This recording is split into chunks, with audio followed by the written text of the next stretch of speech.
Benedict, ano ang muling ipinananawagan ng naturang grupo ngayong unang araw ng Tigil Pasada?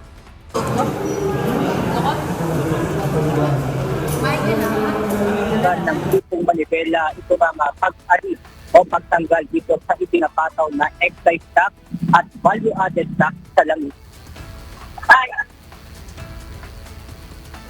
Ayon kay Manibela Chairman Mar Balbuena, kung susumahin na aabot niya sa halos 30 pesos ang mababawas dito sa kanila. Bukod dito, ipinananawagan din nila ang pagkakaroon ng maayos na guidelines sa service contracting program.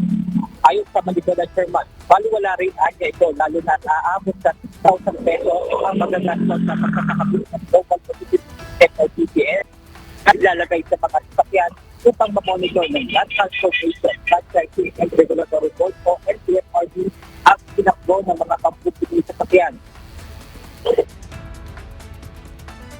Sa 10 pa lamang na jeepney, 60,000 na ang kikitain nitong GPS provider na to. Nauna pa silang kumita kaysa sa naghihingalong transport sector. Ganyan nila pinagkakapirahan itong korupsyon ang talagang kalaban natin dito. Kaya naman tanong ngayon ng Manibela sa pamahalaan ay kung ano ang kanilang maitutulong sa mga hindi naman kasali sa service contracting program. Sa ipinakitang datos ng LTFRB, nasa 50,000 PUB units ang kasama sa service contracting program na kinabibilangan ng jeepney, UB Express at mga bus. Hindi sapat ito at mga band-aid solution lamang ito. At sana yung tulong makaabot talaga doon sa mga apektadong sektor. Hindi po kung kani-kanino ito dinadala. At sana yung aksyon hindi makupad, dapat po mabilis sa gitna ng krisis.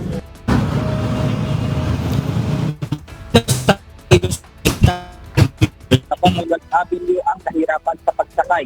Pero sa kabila nito, mayroon din namang pinili ang mamasada, ngunit dahil punuan at hindi rin kaagad makasakay ang mga commuter. Samantala, naka-activate naman ang Emergency Operations Center ng Metropolitan Manila Development Authority para i-monitor ang sitwasyon ng transport strike. Dagdag pa ng MMDA na naka-proposition at naka-standby ang kanilang mga sasakyan na gagamitin para sa libreng sakay. Ella, ayon pa sa MMDA, ide-deploy lamang nila itong mga sasakyan para sa libreng sakay kung kakailanganin na ito ng publiko. At yan mo ng ating update mula dito sa Quezon City, Palusin dyan, Ella.